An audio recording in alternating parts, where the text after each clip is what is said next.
Our entire modern world, this complex network of connections and information that spans the globe, this very medium through which my voice reaches you, can be traced back to a piece of silicon, a grain of sand that has been taught to think, taught to count at least. And that profound transformation, that revolution in what it means to be human in the 21st century, was brought into being by people who were, in many ways, just trying to solve a puzzle of physics, of engineering, of logic. But in solving it, they unlocked something else entirely. They were searching for a kind of truth, the truth that Augustin Louis Cauchy spoke of, the ultimate goal of any science, the truth of how things work. And sometimes in that search you find truths you weren't even looking for. I'm a physicist. My world is one of fundamental forces and elementary particles, of space-time and quantum fields. But the story I want to share with you begins not in a grand accelerator or at the eyepiece of a telescope, but in the mind of a man who found himself at the heart of that Silicon Revolution. A fellow physicist born in Vicenza, Italy, during the chaos of the Second World War. Imagine that. To come into the world amidst such turmoil in a deeply Catholic family, and to find your calling not in the catechism, but in the beautiful, ordered language of physics. He earned his degree in Padua in 1965 with the highest honours, and then, just 3 years later in 1968, he made the journey that so many brilliant minds were making. He moved to a place that was just beginning to buzz with a new kind of energy, a place that would soon be known to the world as Silicon Valley. There, at a company called Fairchild Semiconductor, he got his hands dirty, so to speak. He was at the coalface of the new technology, and he developed something foundational, something that everything else would be built upon, the original Silicon Gate EMOS technology. Now, that's a mouthful, I know, but think of it like this. Before that, building a transistor, the tiny switch that is the heart of all modern electronics, was a bit like building a ship in a bottle. It was fiddly, complex and slow. What this new technology did was to create a self-aligned process, a way of building these switches that was far more elegant, far smaller, and far, far more efficient. It was the key. It was the innovation that unlocked the door to everything that followed.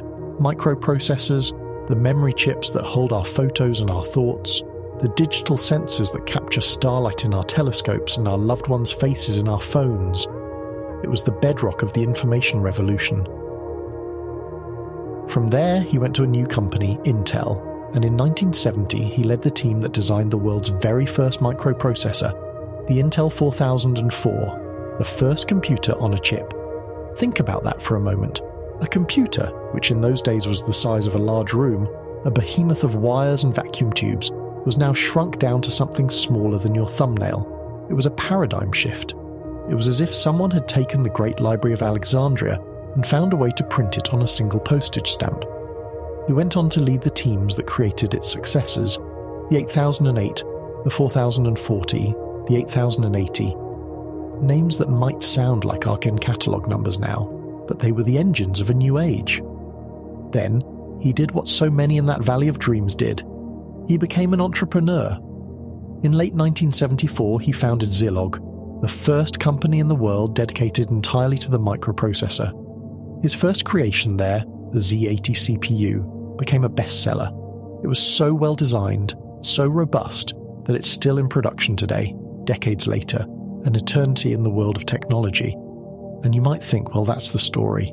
A brilliant physicist and inventor rides the wave of a technological revolution, changes the world, and finds his place in history. But that's only the beginning. That's just the external part of the story, the part you can write down in textbooks.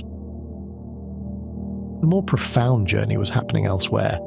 You see, for the first 40 years of his life, he did what most of us do. He sought happiness outside of himself. He was convinced, as our society so often tells us, that to be happy, you must achieve. You must acquire. You must fulfill the world's prescriptions. So he buried himself in his work, pushing aside any internal whispers, any feelings that might distract him from his goals. He had an imaginary list, a happiness list, and he believed that the harder the goals on that list, the more profound the happiness would be when he finally ticked them all off.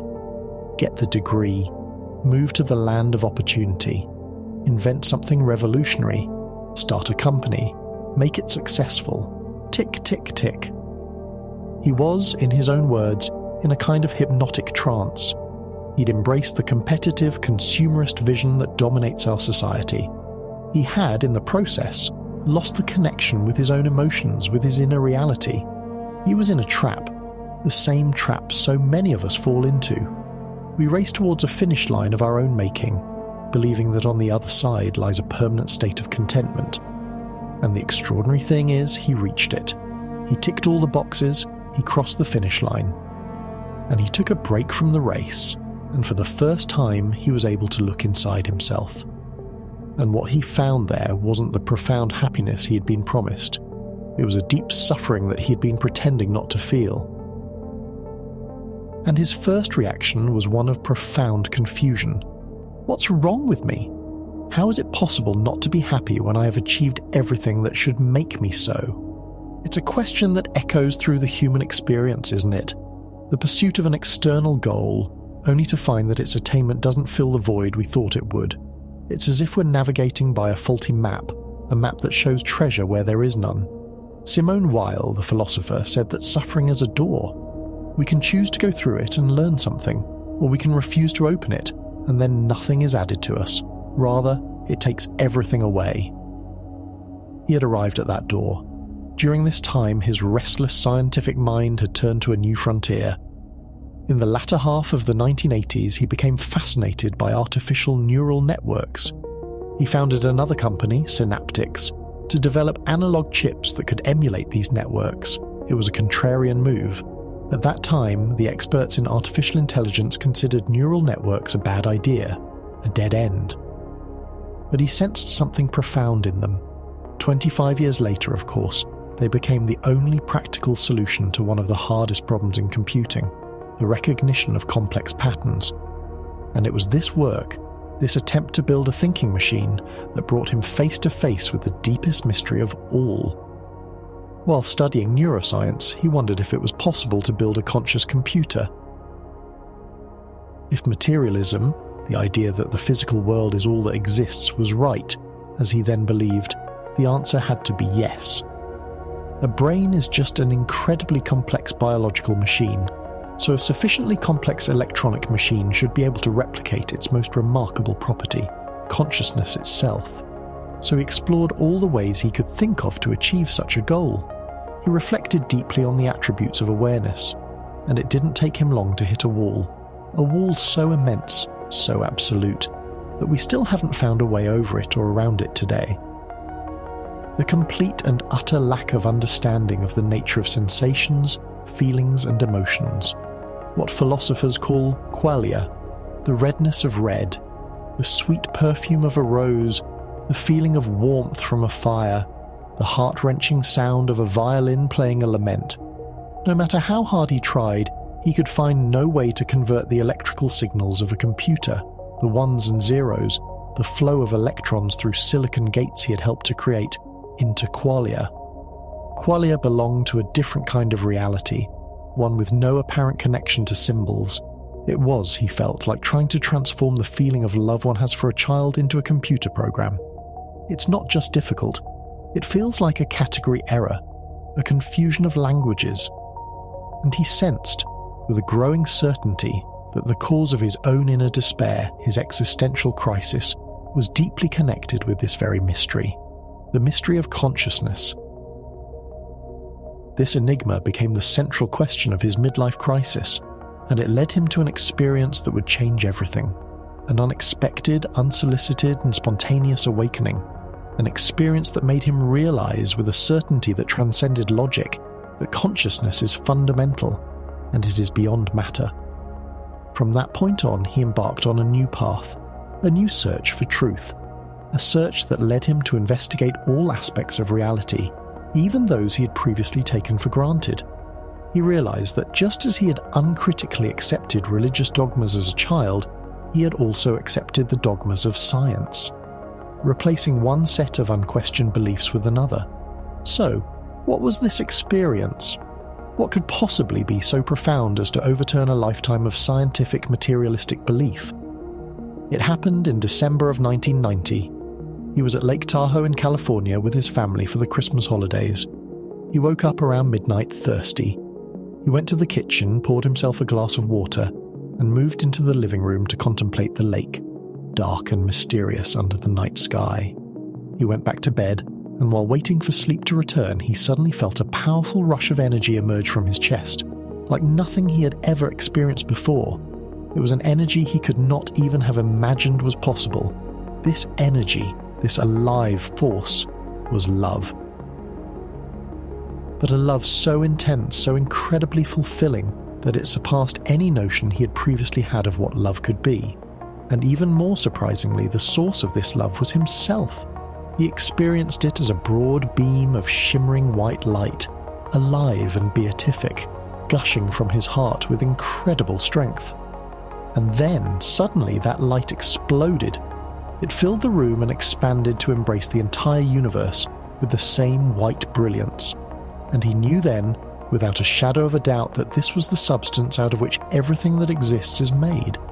This was what created the universe out of itself. And then, with an immense surprise that was also a profound recognition, he realized that he was that light. The whole experience lasted perhaps a minute, but it changed him forever.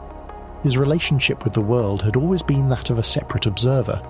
The universe was out there, and he was in here, perceiving it, disconnected from it. But what made this event so astonishing was its impossible perspective. He was both the experiencer and the experience. He was simultaneously the observer of the world and the world itself. He was the world observing itself, and at the same time he knew that the world is made of a substance that feels like love, and that he is that substance. Reality, its very essence, was revealed to be a kind of nous, a knowing substance that knows itself by self-reflection. And its self-knowing is experienced as an irrepressible dynamic love, full of joy and peace. This experience carried an unprecedented force of truth. It felt true at every level of his being. Physically, his body was alive and vibrant as never before. Emotionally, he perceived himself as an impossibly powerful source of love. Mentally, he knew with absolute certainty that everything is made of love. For the first time, he had experienced the existence of another dimension of reality, one he had previously only known intellectually by reading about it, the spiritual level, in which a person is one with the world. It was a form of direct knowing, a knowledge from the inside that was stronger than any certainty offered by logic. It's a fascinating idea, to use an analogy from my own field, quantum physics. He felt he had experienced his nature both as a particle and as a wave. The particle aspect was his ability to maintain his individual identity, his sense of me, despite experiencing himself as the world, which was the wave aspect. His identity was part of the world, because he felt himself to be the world, but with his unique point of view. He came to think that each one of us is like one of the infinite points of view with which the one, the totality of what exists, observes and knows itself. Each of us is a part of that one, indivisible from it, containing its essence, and as such, eternal. It was an experience that completely changed his life, and has retained its intensity and clarity over the decades. It continues to have a powerful impact on his life. This encounter with his spiritual nature began a path of personal investigation into the nature of his own consciousness. Driven by the desire to understand and reconcile this ineffable, unitive experience with the everyday reality of being a CEO, a husband, a father, he worked intensely on himself for the next 20 years. He explored his hitherto neglected inner reality, trying to integrate it with the outer reality. To be, as the saying goes, in the world, but not of the world. He came to understand that the experience of the outer world is based on the reproducibility of shared events, while the experience of the inner world is strictly private and can only be known by others to the extent that we choose to communicate it. This inner work led to many intuitions, to spontaneous transformations of his thoughts and attitudes. The most evident change was the almost complete disappearance of the restlessness and mental anxiety that had always been a part of his inner landscape.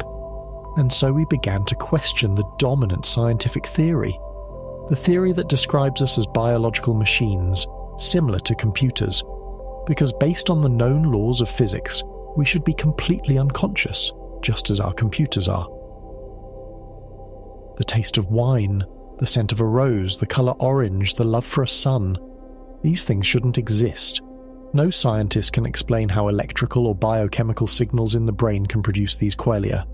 The fact that each of us feels them and knows because of them is indisputable. And this simple, self-evident fact falsifies the idea that our current physical theories are complete, that they describe all of reality. We are told, repeatedly, that we are biological robots. But his intense personal investigation revealed otherwise. He began to feel that we are not our bodies. We are spiritual beings temporarily imprisoned in a physical structure, like a pilot in a highly sophisticated drone. But if we allow ourselves to be convinced that we are only our mortal bodies, we will end up thinking that everything that exists originates only in the physical world, and in that case, we won't even ask ourselves the big questions. Questions about the nature and purpose of our creative impulses, our emotions. We will avoid investigating the meaning of our life, which is the most important part of our human existence.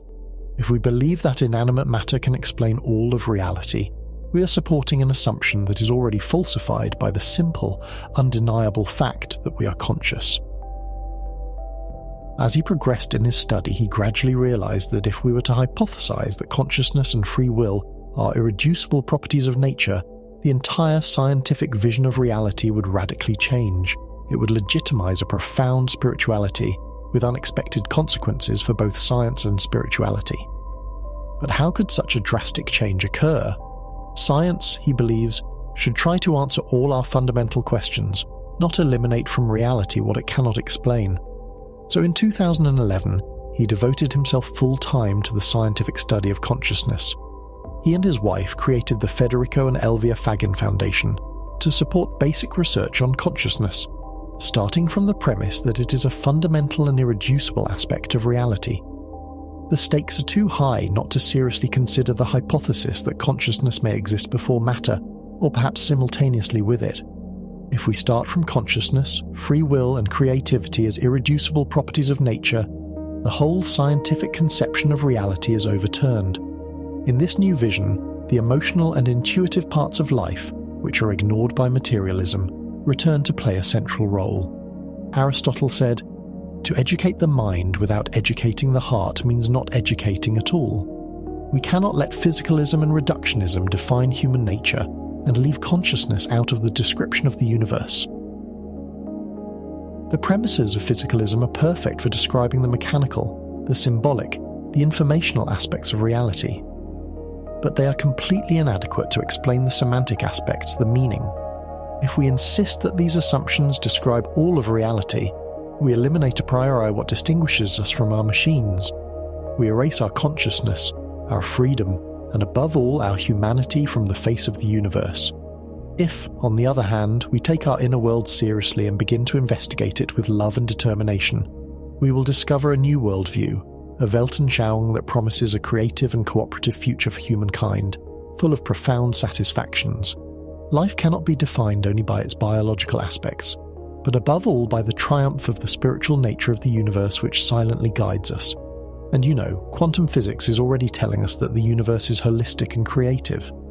New developments in quantum information theory are beginning to justify a new and revolutionary theory of consciousness and free will. From this perspective, the only possible way to explain how the universe can create life and consciousness is that the universe is itself alive and conscious from the outset.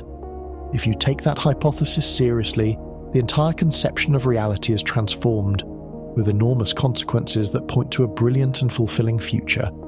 Creativity, ethics, free will, and joyful love can only come from consciousness.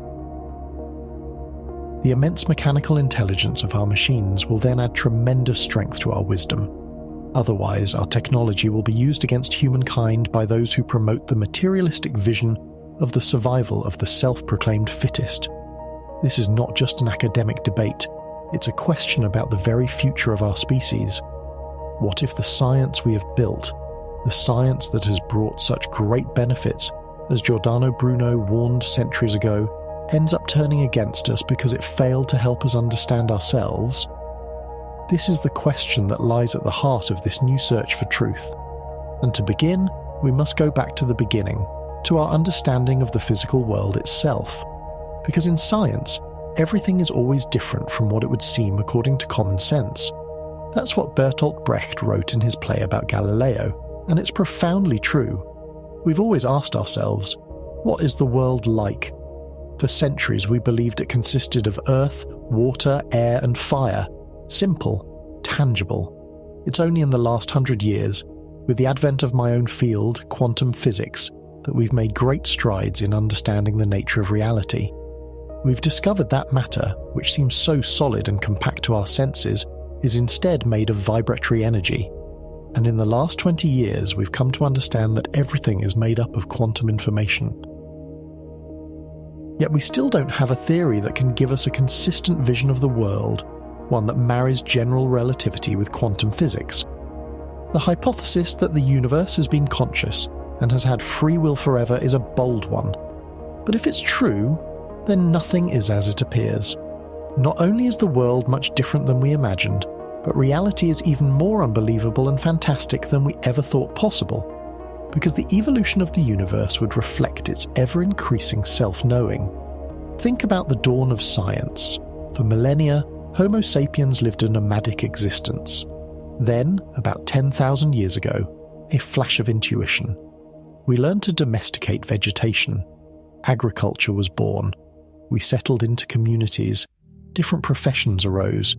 And at some point, the need to permanently document fleeting verbal agreements promoted a very important invention: writing. The first Sumerian cuneiform script dates back about 5,000 years. The first great religious and philosophical text, the Rig Veda, is about 3,500 years old.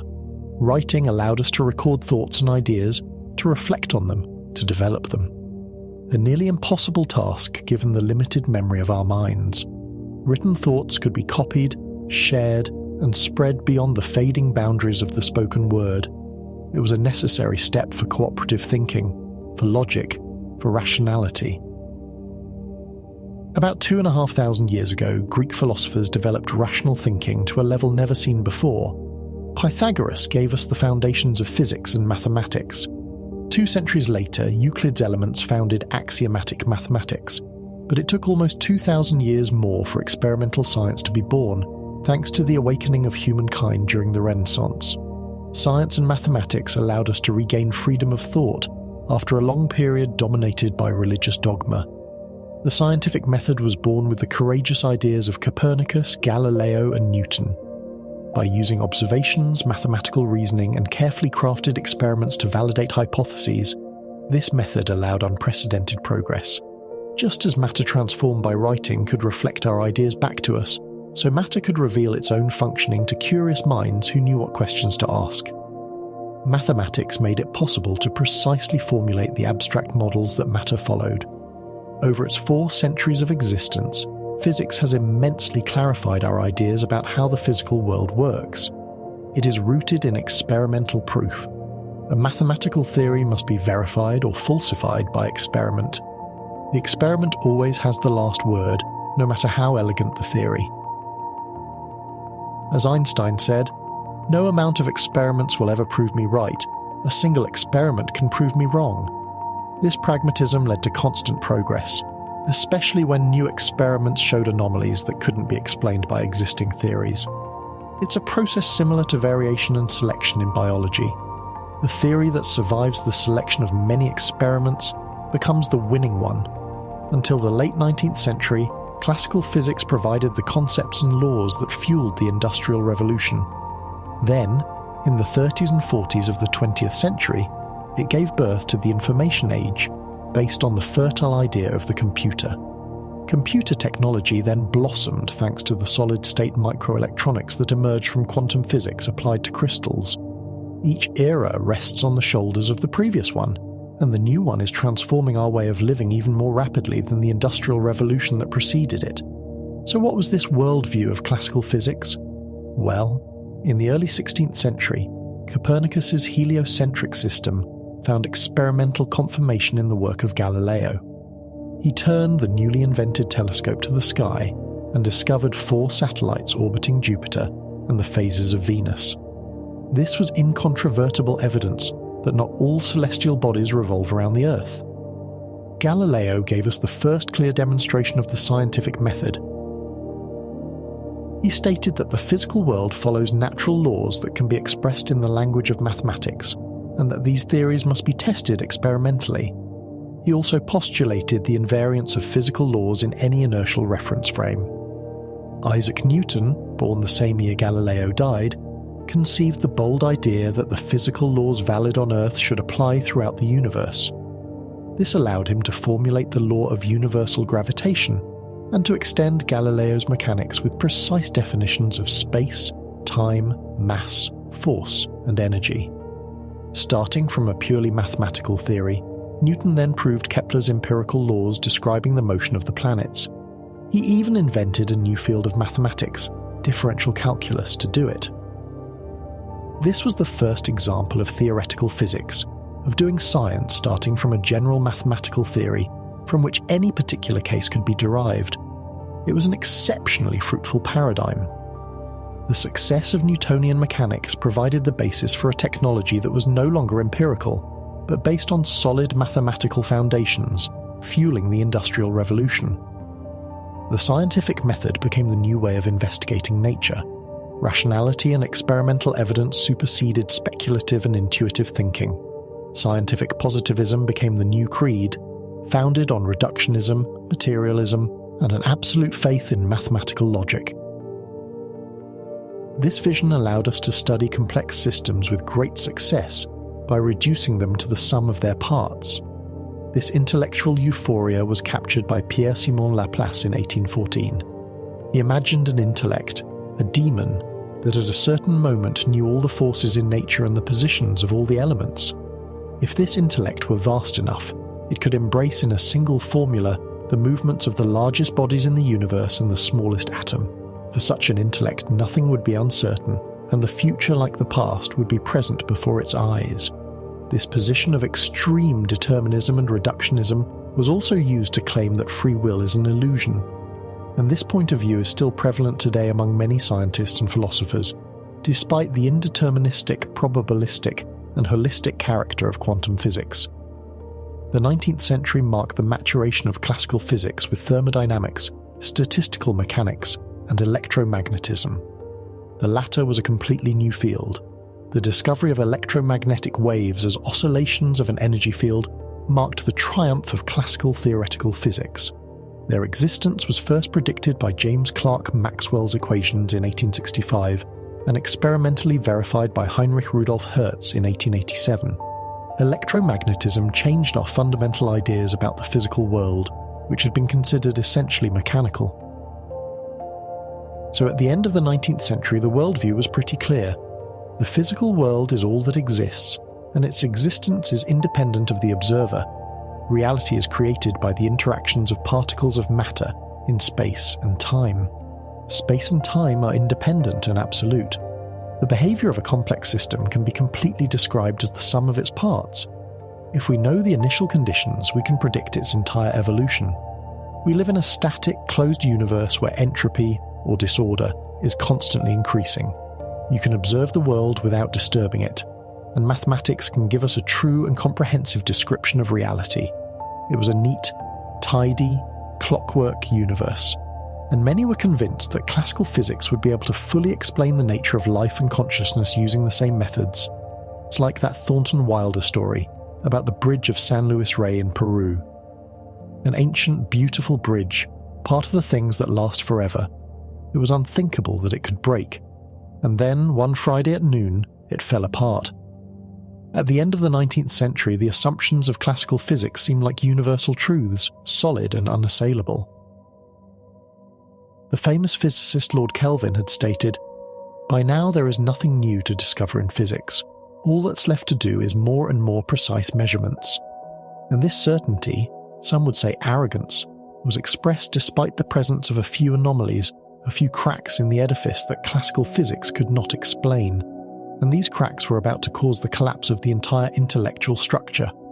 It took a quarter of a century to explain these persistent anomalies, and to do so, it became necessary to replace almost all the fundamental assumptions of classical physics.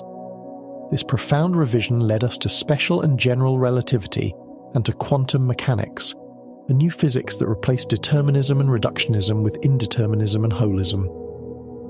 But the change in perspective was so difficult to accept that, a century later, we are still trying to come to terms with it. We still have difficulty understanding the indeterminism of quantum physics, which has eliminated the possibility of knowing the whole truth about the physical world, not only in practice, but in principle.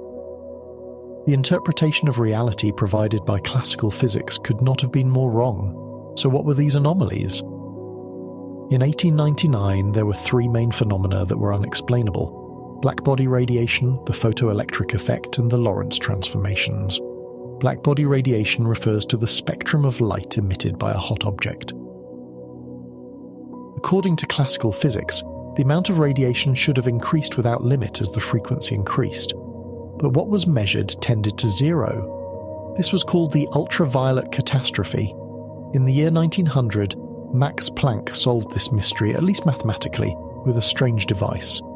He found that if the exchange of energy between matter and radiation occurred only in integer multiples of a discrete value of energy, a quantum of energy, then the equations worked. He hypothesized that there must be a minimum energy exchange, greater than zero, proportional to the frequency of the radiation. Fractional quanta were not allowed. It was a desperate measure, but it worked. Then, in 1905, a young Albert Einstein explained the photoelectric effect. This is when a beam of light illuminates matter and produces electrons. The puzzle was that if the light frequency was below a certain value, there was no emission, no matter how intense the light was. Einstein assumed that the interaction was caused by particles of light, having energy quanta given by Planck's relation. He hypothesized that light, when interacting with atoms, behaves like many particles, not like a wave. This contradicted a century of established physics and earned him the Nobel Prize. The quantum of light was later called a photon, and it had a double personality.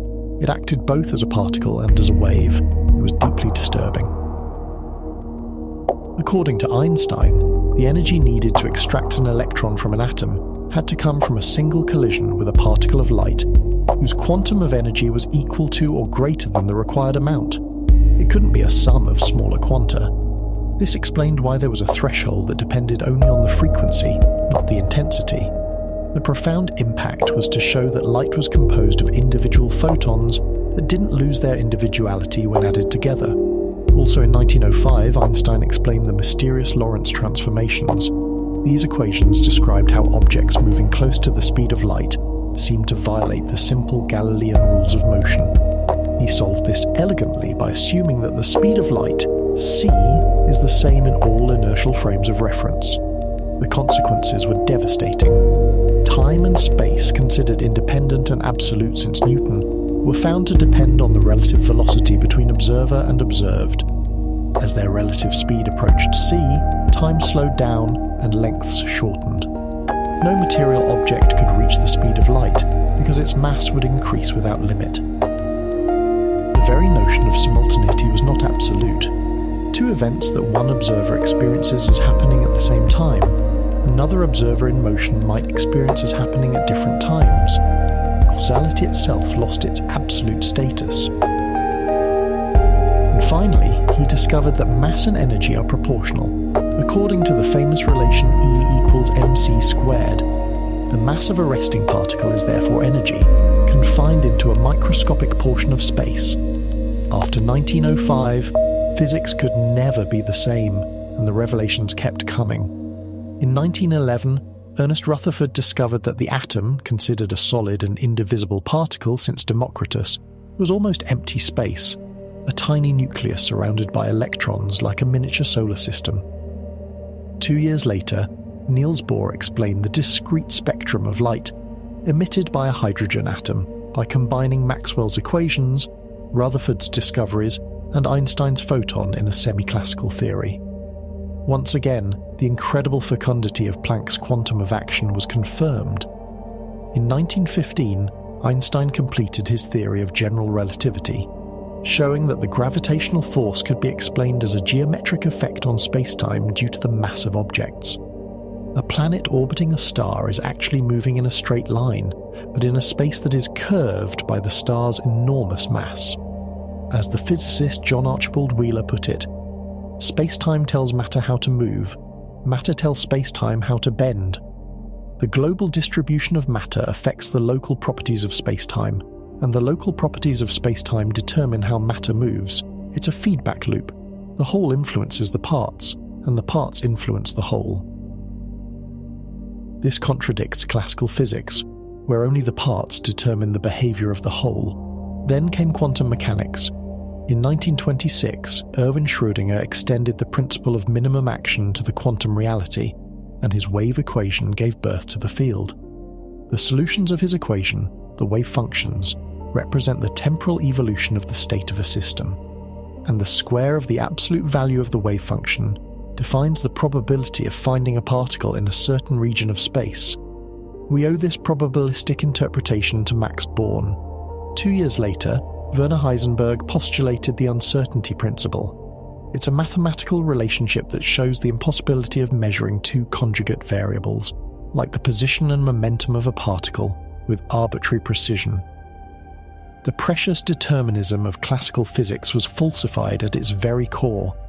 The theory no longer tells us the specific state that will manifest, but only its probability. This is a different kind of indeterminism from the uncertainty principle, revealing an irreducible knowledge gap between the quantum evolution of a system and its measurement. It's called the measurement problem, and it's still not solved to everyone's satisfaction. In conjunction with these shocking discoveries in physics, there were extraordinary developments in mathematics. In 1931, the mathematician Kurt Gödel delivered the coup de grace to logical positivism. He demonstrated the incompleteness of mathematics, proving that classical logic was insufficient to establish the truth of all possible statements within any axiomatic system complex enough to contain arithmetic. There are undecidable sentences, statements that cannot be formally proved to be either true or false without introducing new axioms. This eliminated the completeness and absolute certainty that mathematics was thought to possess. And then, in the 1960s, mathematicians rediscovered and formalized another great surprise: chaotic systems. A chaotic system is one whose behavior depends so sensitively on its initial conditions that it diverges exponentially with tiny variations. This means that to predict its future, you need to know the initial conditions with more precision than is possible, even in principle, given Heisenberg's uncertainty principle. Before this, determinism was considered synonymous with predictability. But chaotic systems are deterministic but not predictable after a while. Laplace's demon, the powerful intellect that could know everything, turned out to be an illusion. The conclusion is that any mathematical theory of physical reality is a valid model only within certain limits. The real world outclasses any attempt to completely describe it. The universe, it turns out, is not made up of things, but of vibratory energy networks that emerge from something even deeper and more subtle. Between 1928 and the late 60s, quantum field theory was extended to the interactions between electrons and photons, and later to nuclear interactions. By 1975, the standard model of quantum physics emerged. According to it, all that exists is space-time described by general relativity and 17 quantum fields described by quantum field theory. Each elementary particle is an excited state of its corresponding field. The particles are no longer objects, the ontology resides in the fields. All the electrons in the universe are waves or quantum states of the same electron field. The view of the universe that emerges is very strange. Variables assume a defined value only when two particles interact, but none of the variables are defined prior to their interaction. The basis of reality is indetermination and granularity, not continuity. A particle behaves like a probability wave that can take all possible paths. But this probability wave has little in common with the waves of classical physics. Particles do not exist as we imagined them. They can only be described as probability waves that allow us to predict the probabilities of all possible states in which they could be detected. And yet, the specific state that will manifest when the collapse of the wave function occurs is not predicted by the theory. So, what is a particle? This is where the famous double-slit experiment comes in. When you send particles like electrons one at a time through a barrier with two slits and detect them on a screen behind, something extraordinary happens. If the electron were a classical particle, a tiny ball, it would have to go through one slit or the other, but instead an interference pattern builds up on the screen, just as if a wave had passed through both slits at once and interfered with itself. This tells us that the electron cannot be a classical particle moving along a well-defined trajectory. It behaves like a probability cloud described by its wave function. When the wave hits the barrier, it splits, the two branches combine, and produce the interference pattern. Amazingly, even atoms and macromolecules can interfere with themselves. The particle is not a tiny ball, even though it is always detected at a single point on the screen. When it is not observed, it can be represented as a cloud of probability, but this doesn't mean it is a cloud. When it's finally observed, it behaves like a little ball, but this doesn't mean it is a ball. So what is it? No one knows. When a quantum particle is not observed, it cannot be located in space like a classical particle. Otherwise, it couldn't pass through both slits at the same time. We know next to nothing about what a particle is when it is not being measured. The probability wave doesn't describe the particle. It describes what we can know about the particle when we measure it. And there's another great surprise. Quantum particles can be entangled. This means you can have particles with joint properties. For example, two electrons can have their magnetic spin entangled so that the sum of their spins must be 0. If you measure the spin of electron A and find it's up, plus 1/2, the spin of electron B will simultaneously be down, minus 1/2, and vice versa.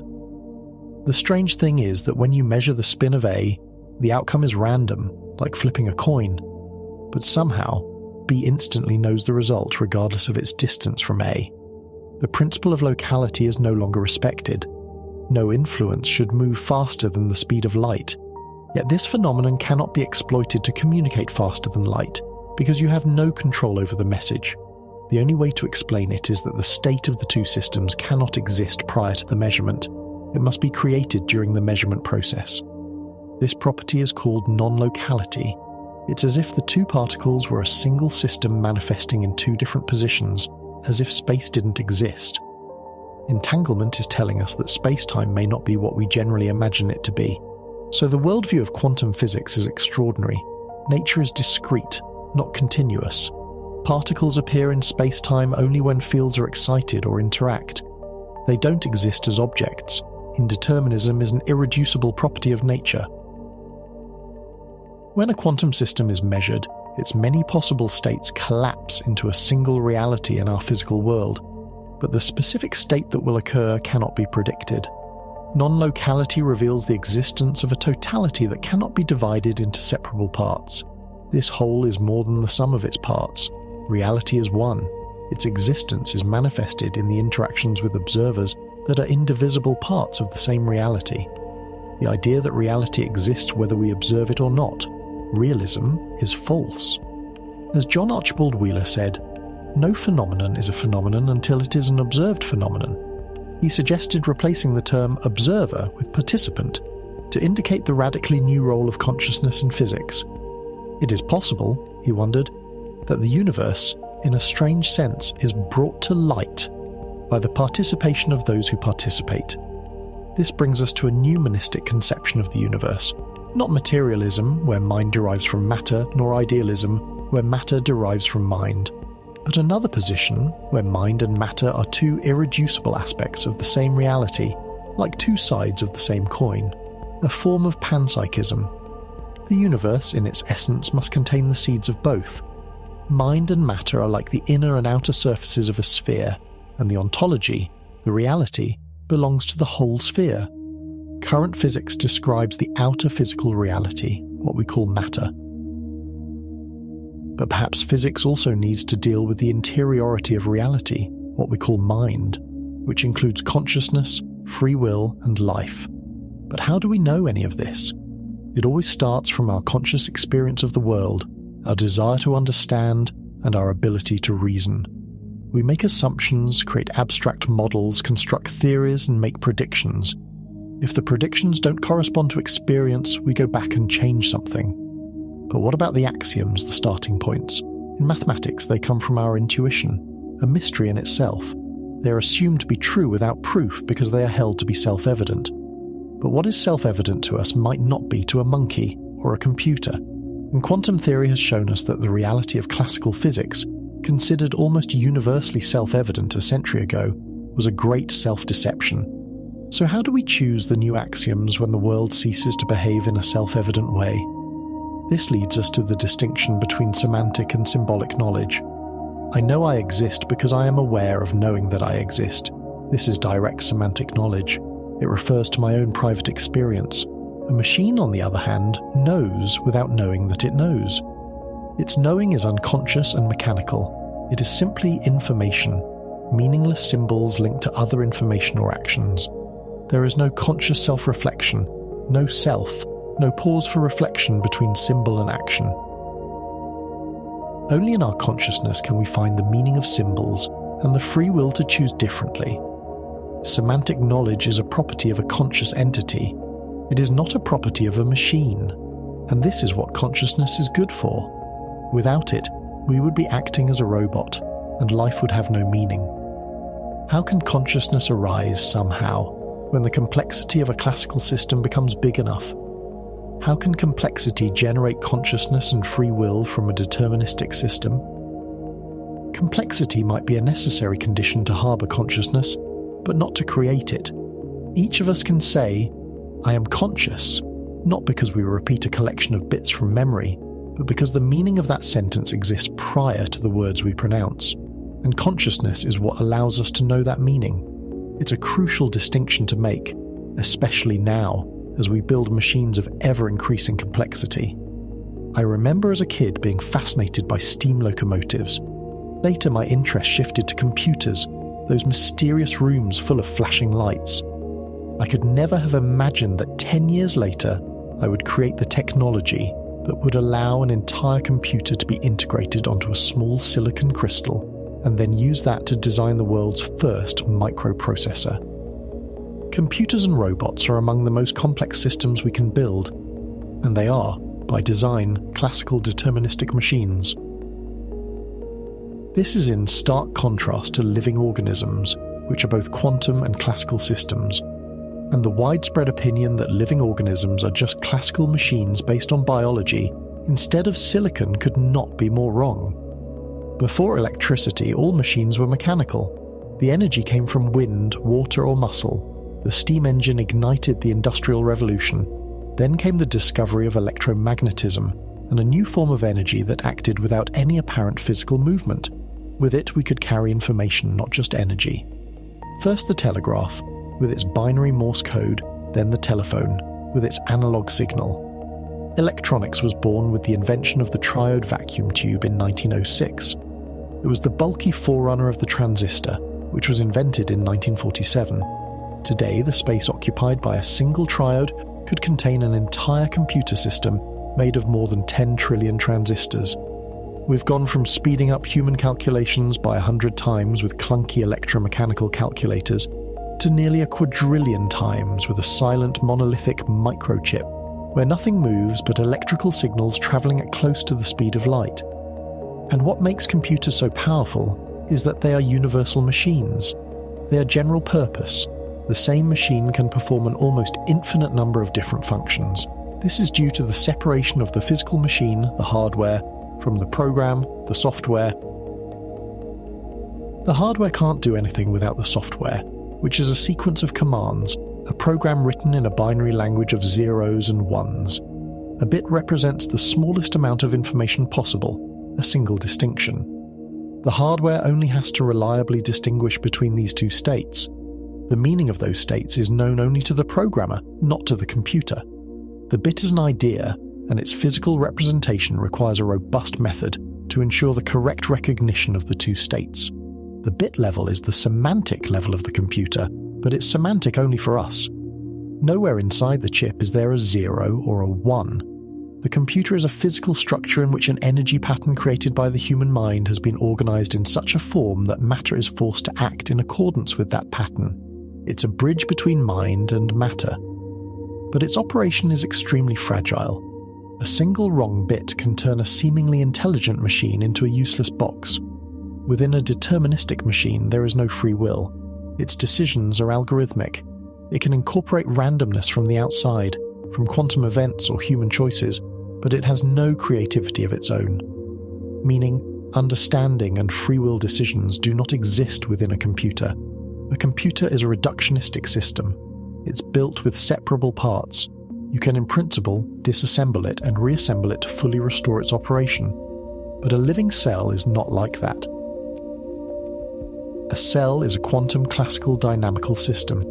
If you could take apart all the atoms and molecules that make up a cell, could you reassemble them and recreate the same living cell?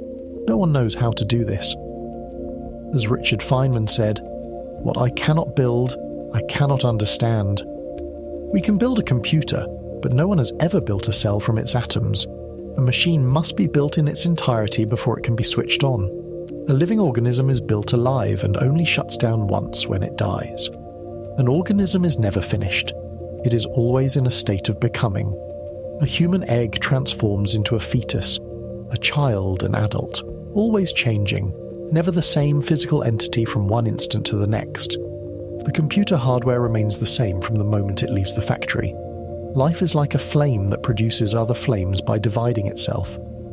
To create a new life, you must always start with life. So how did the first cell come about? It's a question like, how was the universe created? Nobody has the answer. And this brings us back to the nature of information. It began with gestures, then words, then writing. The telegraph and telephone were a turning point. Then radio, television, and the stored program computer. The microprocessor I spoke of earlier, the Intel 4004, was a 4-bit CPU.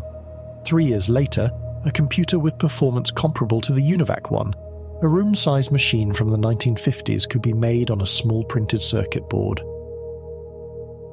After another 10 years, the same computer could be integrated into a single chip, consuming less than a watt. This is the miracle of microelectronics. It's what gave us personal computers, the internet, and the smartphones we carry everywhere. But what is information? The word comes from the Latin informa, to give shape to something. It's one of those words like time or energy, whose meaning we think we know until we're asked to define it precisely. It can mean data, facts, news, instructions, knowledge, meaning. It's a conceptual labyrinth. The central concept has to do with a relationship between an observer and an event that transmits information, that is, new knowledge, to the observer. If the observer knew in advance what would happen, the event brings no new information, so the information transferred is related to the state of knowledge of the observer. It's not something physical that we can easily measure. The same event can carry different meanings to different observers. This is where Claude Shannon comes in. In 1948, he published a fundamental paper, A Mathematical Theory of Communication. He considered the problem of quantifying information, extracting only its objective aspects. His concept of quantity of information is based on the expectation you had of receiving a particular message. A symbol that has a small probability of appearing carries with it a large amount of information. If the probability were 1, you knew what was coming, so the amount of information is 0. He never defined what information is, only the amount of information carried by a symbol under certain conditions. He called the average amount of information entropy, and strangely, the formula is related to the formula for thermodynamic entropy in physics. But Shannon's definition excludes a priori the subjective meaning, which is what interests us most. It's a perfectly adequate measure for a machine that cannot understand the subjective meaning of symbols, but for us it's totally inadequate. Meaning is what matters. The information that matters to us is not symbolic, but semantic. And here, consciousness is indispensable. The objective recognition of a symbol by a computer is just a mechanical function. Our understanding involves getting the conscious meaning of the unconsciously recognized symbols, a capability that does not exist for a computer. When we speak, the symbols we use serve to convey the subjective meaning we feel. Our brain translates that meaning into sound waves. The listener's auditory system unconsciously recognizes those waves as symbols. Then, in the listener's consciousness, those symbols are converted into sound qualia and their associated subjective meaning. Qualia are properties of consciousness, not available to computers. So we must consider a new concept of information, suitable for the types of transformations that occur within cells, where matter, energy, information, and meaning are inseparable. I call this live information. We know little about how cells process information. Only about 1.5% of human DNA codes for proteins. The rest was until recently called junk DNA. But now we're discovering authentic jewels in that garbage. A cell is a dynamic system. Matter, information, and energy are continuously exchanged with the environment. It is never physically the same, and each cell contains the genome of the whole organism. This is a holographic principle of profound significance. It's as if each transistor in a computer contained the blueprint for the entire computer, software included. Life is fundamentally different from our machines. In a cell, any electron, ion, atom, or molecule is not just a carrier of information or energy, but also the quantum hardware with which the cell is built. There is no distinct boundary between hardware and software. Quantum objects have no boundaries and are not separable. Their interactions are regulated by quantum physics. This allows for an incredibly complex dynamic order, orchestrated from the whole to the parts and vice versa. The physical movement of atoms and molecules might be the slowest form of information processing. There could be other, much faster forms using electron spins or electromagnetic waves propagating in the cytoplasm. The mechanical movements we observe might be the end result of an invisible global information processing. The clear separation between software, power supply, and hardware that applies to a computer does not exist in a cell. A glucose molecule can be information, energy, or building material, depending on the circumstances. A cell also has to procure matter and energy, repair itself, build a copy of itself, and avoid predators. And above all, it must maintain its unity of purpose and action. With reproduction, it gives life to a duplicate, hardware and software included. This is an amazing feat. To behave like cells, computers would have to be built using the principles of life. The essence of a living organism is its ability to predict the next event it will experience. This is the basis of learning. The differences between the predicted and the experienced event produce the error signals that allow us to create a model of reality. Perhaps the main function of DNA is to embody the model of reality for a particular species, built over its evolutionary history. This goes far beyond the capabilities of a computer, which is not a self. A living organism is integrated with a conscious self that is more than the sum of its physical parts, and that self can change the actions of its parts based on its comprehension. When an event is novel, a conscious entity becomes curious. Comprehension and curiosity are non-algorithmic properties that emerge within the entity's consciousness. And this brings us back to that cautionary tale from the Cold War.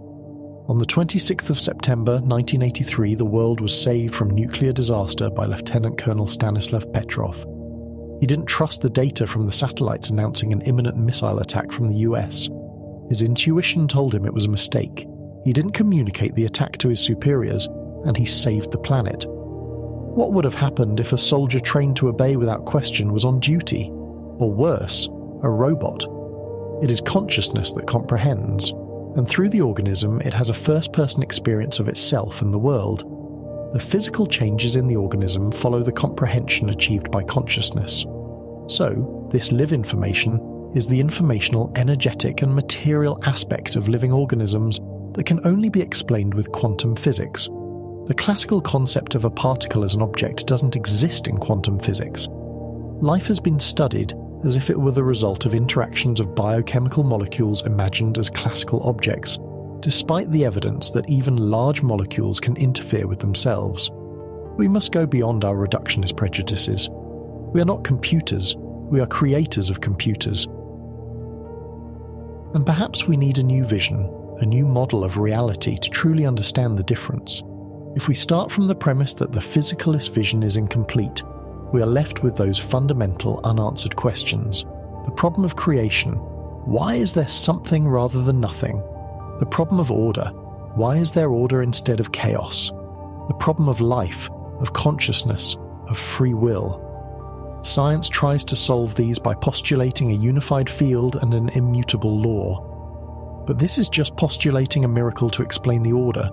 Physics still cannot explain the existence of consciousness and free will. To explain them as emerging from unconscious matter requires another miracle, and another for life, and another for free will. It seems we are accumulating miracles rather than explanations. Perhaps we need to flip the problem on its head. What if consciousness and free will are not the end point of a long chain of cosmic accidents, but the starting point? What if they are fundamental properties of the field itself? What if the more general behavior of the universe is free, and mechanical behavior is just a special case? To explain life and consciousness as classical phenomena, we hit a dead end. We need to consider that classical physical reality may emerge from a deeper reality. And this is where the new theory, quantum information-based panpsychism, or QIP, comes in. It proposes that a pure quantum state, a state that is well-defined but cannot be cloned, cannot be copied, is the mathematical representation of a conscious experience. The experience is only knowable from the inside by the system that is in that state, exactly like our own conscious experience. So the phenomenology of a conscious experience is exactly that of a pure quantum state. When a quantum system interacts with a measurement system, we can only observe a classical event, information that can be shared from the outside. So quantum physics, which is based on quantum information, is primarily describing the characteristics of the inner world, not the outer world. With this perspective, perhaps we can understand how physical reality emerges from interactions between an inner, semantic reality and an outer, symbolic reality, two irreducible aspects of the universe. This gives us a new term for a special kind of quantum system, a seity. A seity is a self-conscious entity that can act with free will. It is a field in a pure state, existing in a vaster reality than the physical world. It exists even without a physical body. The body simply allows the seity to perceive and operate in the physical world, which is just a small portion of the vaster reality in which it exists. It's like a pilot controlling a drone. The drone is in the physical world, but the pilot's experience of that world exists only in their consciousness. The physical world we experience is a projection of a much higher dimensional quantum reality. So, a seity is a quantum system. Its inner experience, its qualia, can be represented by a pure quantum state, but can only be known from within by the seity itself.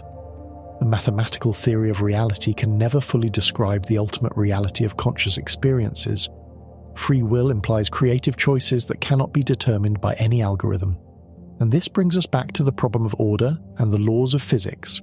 In this new conception, the laws of physics are not immutable commands imposed from outside. They emerge from the communications between seities. They are like the syntactical laws of a language that the seities have spontaneously developed.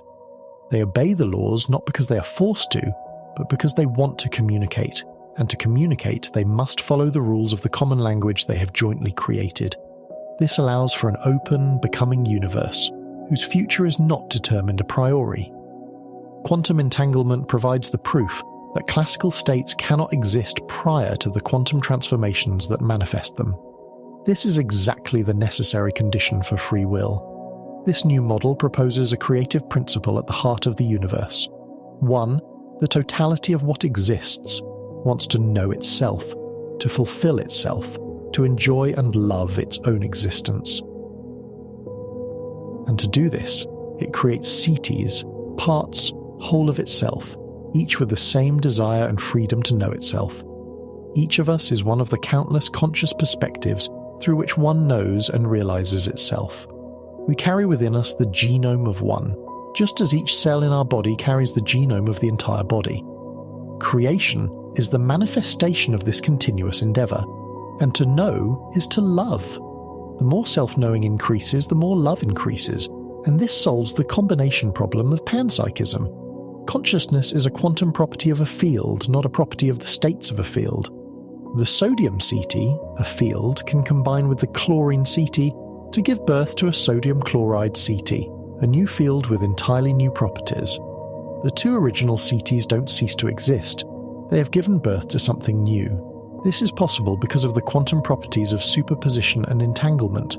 So we can imagine a C-space, the space of private conscious experiences of the seities, and an I-space, the symbolic space of live information shared by all seities. The communication cycle of each setie describes the transformations from I-space to C-space and back, controlled by free will, and as the seities know themselves, the live symbols evolve, creating more sophisticated languages. The inanimate universe represents the first stage of this coevolution. The next stage created biological life. The seities, by studying the formal properties of their own symbols, discovered how to create self-reproducing live symbols, the first living cell. And this allowed them to explore the symbolic world through these cells, like avatars in a virtual reality. The physical space we experience, P-space, is the world experienced by the seity that believes herself to be the organism she is inhabiting. It's a reduced reality, produced by the information processing of that particular body.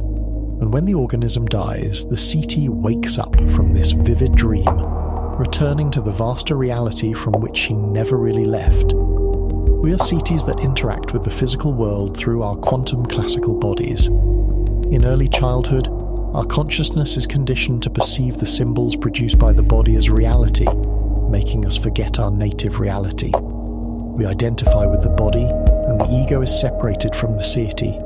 Qualia do not exist in the body, though they have physical correlates. We are incarnated to know ourselves more deeply, to discover that we are an integral part of a greater seity. So a seity is beyond definition. It is a quantum reality. Its properties, consciousness, identity, free will agency, creativity, are inseparable. It is not an object. We don't understand quantum physics because we don't want to accept what it's telling us. We want a deterministic, classical world, but the universe is probabilistic, indeterministic, and entangled. It has an interiority. The laws of physics are the syntactical laws of a language that emerges from the communications of seities, and the physical universe is the symbolic correlate of the evolution of the self-knowing of all these interacting seities. It's a vibrational universe. And what is the purpose of it all? To get to know ourselves through knowing each other. And this includes knowing our shadow areas, the distortions that arise from the imperfect correspondence between meaning and symbols. Our earthly life is like a session in a simulator, designed to reveal and dissolve these distortions. To solve a problem, we must first recognize it and accept it as ours. This is how the ego can realize that he is more than the body and begin to awaken from his self-induced trance. And this is where lived knowing becomes crucial. Scientific knowledge is necessary, but it's not enough. The ultimate goal is realized only when the observer lives the experience of himself and the world in an integrated way. True knowing goes beyond symbolic knowledge. It's the difference between a detached scientific observer and an actor observer who participates in the co-creation of the reality he lives. And this means taking responsibility for our own experience. Feeling superior to nature, to others, is the primary source of our distortions, the root cause of our suffering. The future will not be shaped by the forces and laws of matter, but by those of conscious cooperation, comprehension, and love. Union is in the heart, and the heart unites the head, our rationality and creativity, and the gut, our courageous and right action. Scientific knowledge can only tell us what is factual and possible, but to make the right decisions, we need the values that only the heart can give us. The absolute evil of our time is not to believe in values. We are divine, and we must live in a way that supports everyone and everything on this planet. The time has come to use our powerful technologies for the good of all, not for the delusional good of the self-proclaimed fittest. The idea of separation must be replaced by the experience of union. Only then can humanity go beyond the repetition of the dysfunctional patterns that have caused so much suffering. We are beings of light.